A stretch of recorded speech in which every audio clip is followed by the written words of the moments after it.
बात करने वाले हैं हमारे क्लास 12th के करंट इलेक्ट्रिसिटी टॉपिक के बारे में और उसमें भी हम लोग डिस्कस करने वाले हैं सेल्स के बारे में। यस, तो आज का टॉपिक सच में बहुत ज्यादा इंपॉर्टेंट है क्योंकि अभी तक जो हमने पढ़ा resistance in series, resistance in parallel, वो हमारे 10th में भी आ जाता है, but cells in series and cells in parallel 10th में नहीं आता है। तो आज की वीडियो को पूरा देखना है, चैनल को लाइक शेयर एंड सब्सक्राइब करना बिल्कुल भी नहीं भूलना है। तो स्टार्ट करते हैं हमारा आज का वीडियो का first topic, that is cells in series. Series के अंदर हमारे अगर सेल होते हैं तो उनका कनेक्शन जो है वो हमारे पास किस तरह से होता है और हम किस तरह से हमारा रिजल्ट निकालते हैं कि जो हमारी ईएमएफ होगी सेल की, उनका सीरीज का रिजल्ट कैसे आएगा, इंटरनल रेजिस्टेंस होगा, उनका वैल्यू कैसे आएगी। तो हमने बोला कि सेल है, सेल की ईएमएफ E1 है ना, दूसरा सेल की ईएमएफ E2 है। Cells are in series. Series का मतलब जब वन एंड दूसरे के साथ कनेक्ट हो, तो हम सीरीज का मतलब क्या कह देंगे, when positive terminal of one and, एक का पॉजिटिव, पहले तो बात सीरीज को क्लियर करेंगे। सीरीज का मतलब क्या होगा, when positive terminal of one cell is connected to second cell. Positive terminal of one cell, एक सेल का positive terminal is connected to, किसके साथ कनेक्ट हो, is connected to second cell.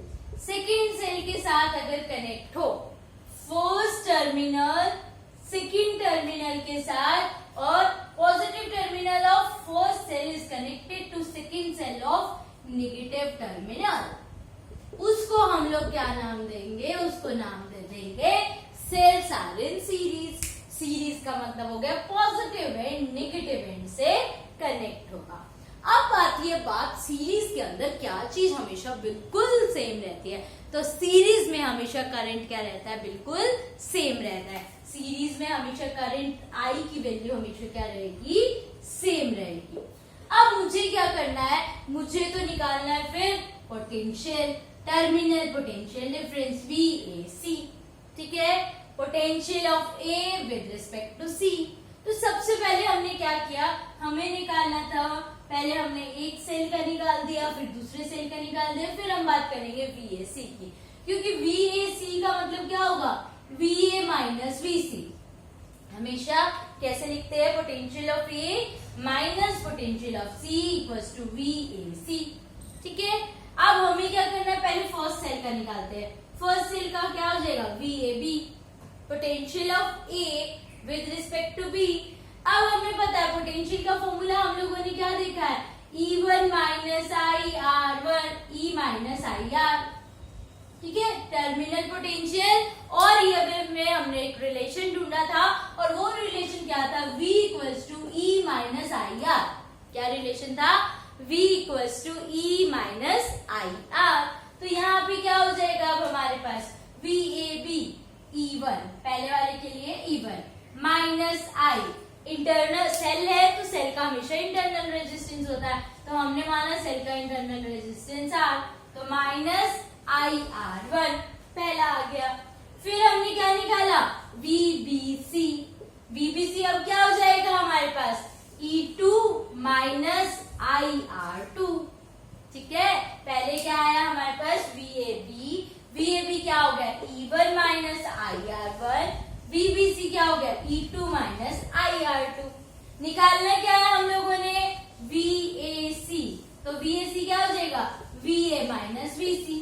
अब ये हमें नहीं पता कितना होगा, ये तो हमने एक सेल यहाँ थी निकाल लिया, इसका दूसरी सेल यहाँ थी निकाल लिया, करंट दोनों में सेम था, रेजिस्टेंस दोनों का अलग अलग था। कंसीडर इसका R1 था इंटरनल रेजिस्टेंस, इसका इंटरनल रेजिस्टेंस R2 था। बट अब मुझे क्या करना है, मुझे बात करनी है VAC की। तो VAC मेरे पास कैसे निकलेगा, VA माइनस VC। अब VA माइनस VC निकालने के लिए हम क्या कहते हैं, VAB को कैसे लिख सकते हैं, VA माइनस VB। VBC को कैसे लिख सकते हैं, VB माइनस VC, है ना भाई। अब क्या कर देना है, अब हमें टोटल निकालने के लिए हम साफ साफ दिख रहा है, यहाँ माइनस का VB है, यहाँ प्लस का VB है, तो इन दोनों को क्या कर दो, एडअप कर दो। एडअप जैसे ही करेंगे तो हमारे पास माइनस वीबी प्लस वीबी कैंसिल आउट हो जाएगा। तो हम क्या लिखेंगे, VAC VA minus VB plus VB minus VC।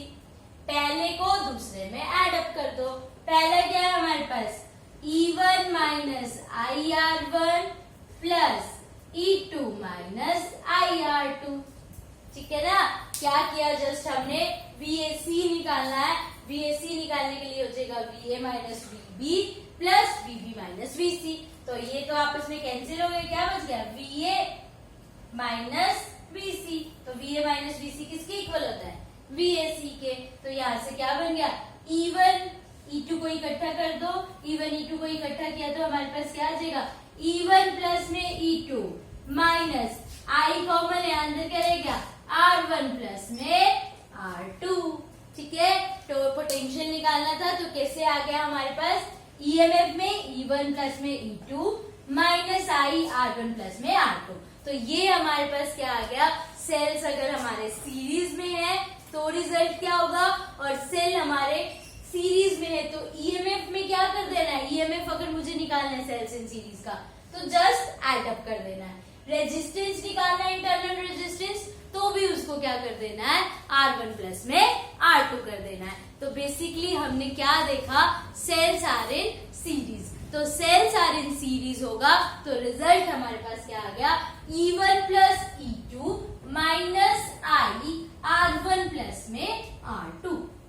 इसके बाद हमारे पास क्या आ जाता है, सेल्स आर इन पैरेलल। पहले आया हमारे पास सेल्स आर इन सीरीज, अब आएगा सेल्स आर इन पैरेलल। तो हमें क्या चीज ध्यान रखनी है, सेल अगर सीरीज में है तो हमारा रिजल्ट क्या आया, E equals to E1 plus में E2 and R equals to R1 plus में R2।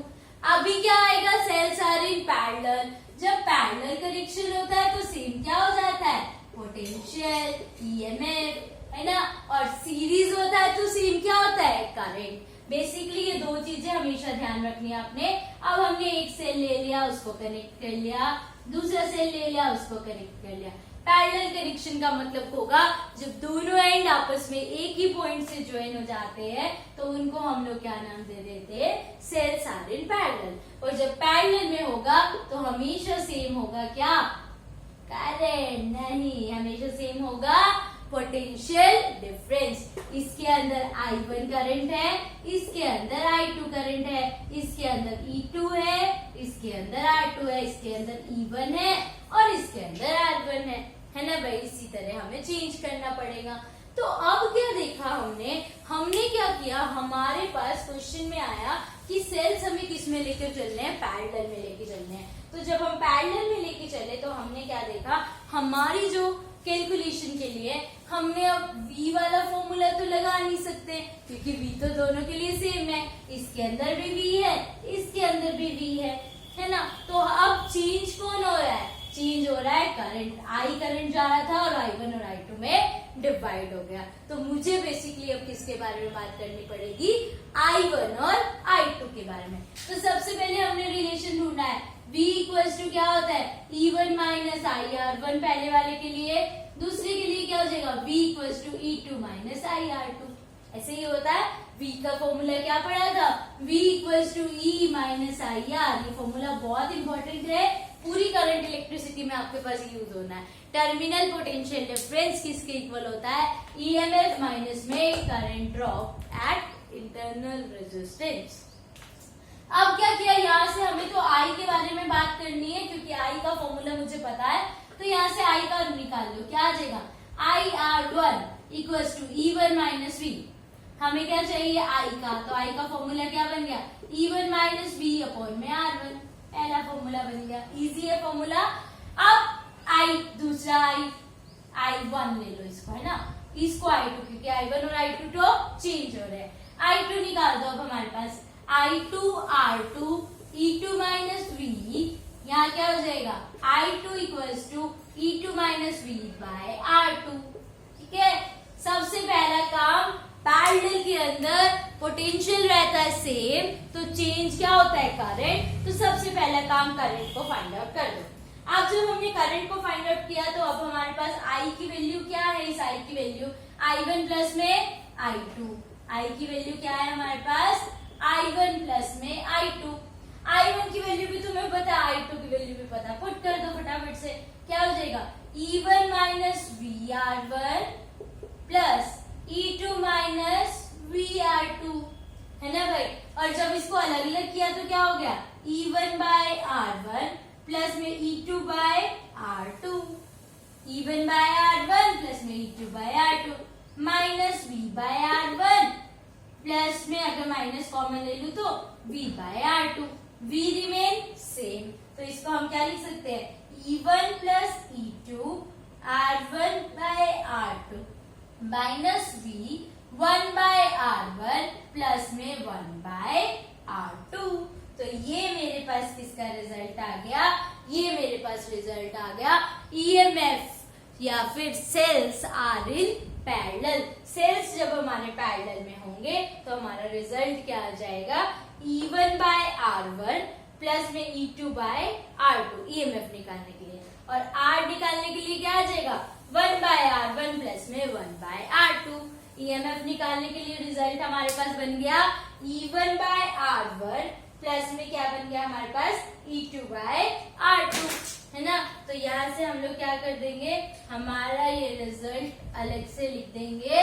रिजल्ट हमारे पास क्या आ गया है E1 बाय R1 प्लस में क्या आ गया हमारे पास E2 बाय R2। तो इसको लिख दो, क्या हो जाएगा EMF, टोटल EMF पैरेलल में क्या आती है E1 बाय R1 प्लस में E2 बाय R2, और हमारा रेजिस्टेंस क्या आता है पैरेलल में 1 बाय R1 प्लस में 1 बाय R2, है ना। तो बस इसको क्या कर दिया हमने, एलसीएम ले दो R1 R2 E1 R2 plus में E2 R1, इधर क्या हो जाएगा हमारे पास R1 R2 प्लस R1, जिसे हम पैरेलल का करते हैं।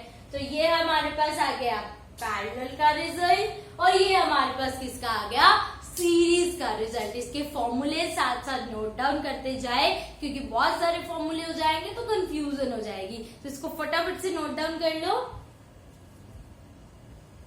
तो अभी हम लोग क्या करते हैं, इसका एक बेसिक न्यूमेरिकल सीख लेते हैं, जिससे हमारे फॉर्मूले भी रिवाइज हो जाएंगे और साथ ही साथ न्यूमेरिकल करने का ढंग भी हमें आ जाएगा।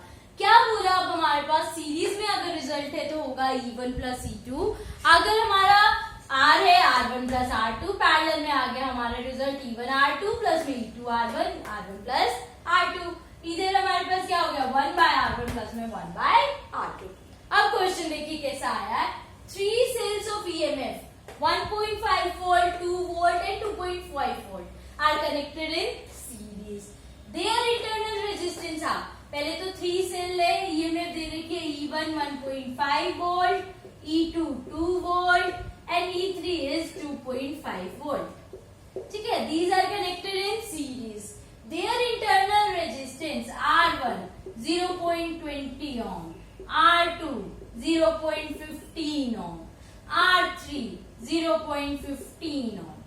ठीक है, find the total EMF and the internal resistance. Total EMF निकालनी है और हमें निकालना है इंटरनल रेजिस्टेंस। तो टोटल EMF सीरीज के अंदर हमारे पास क्या होती है E1 plus E2 plus E3, इसका मतलब क्या है so on so on so on so on। तो यहाँ पे हमारे पास रिजल्ट आ गया, रिजल्ट आए तो हम क्या कह देंगे, क्या हो गया ये हमारे पास E1 1.5 प्लस 2 प्लस 2.5, तो ये आ गया हमारे पास 3 एंड बची 6 वोल्ट। EMF की यूनिट क्या होती है वोल्ट। ठीक है, उसके बाद हमें निकालना है इंटरनल रेजिस्टेंस। रेजिस्टेंस का फॉर्मूला क्या हो जाएगा R1 plus R2 plus R3। R1 की वैल्यू 0.20, R2 की वैल्यू 0.15, R3 की वैल्यू 0.15। तो यहाँ पे हमारे पास क्या आ गया 0.30, 0.20, 0.50। R क्या है इंटरनल रेजिस्टेंस। तो इंटरनल रेजिस्टेंस की यूनिट हमारे पास क्या होती है ओम। तो इसी तरह जैसे हमारे सेल इन सीरीज आया, वैसे क्या हो सकता है सेल्स आर इन पैरेलल। तो इसको सोल्व करने के लिए जस्ट आपने क्या करना है, वीडियो को अच्छे से देखना है, साथ ही साथ उसको नोट डाउन करना बिल्कुल भी नहीं भूलना है, और चैनल को लाइक शेयर एंड सब्सक्राइब करना तो बिल्कुल भी नहीं भूलना है। Thank you.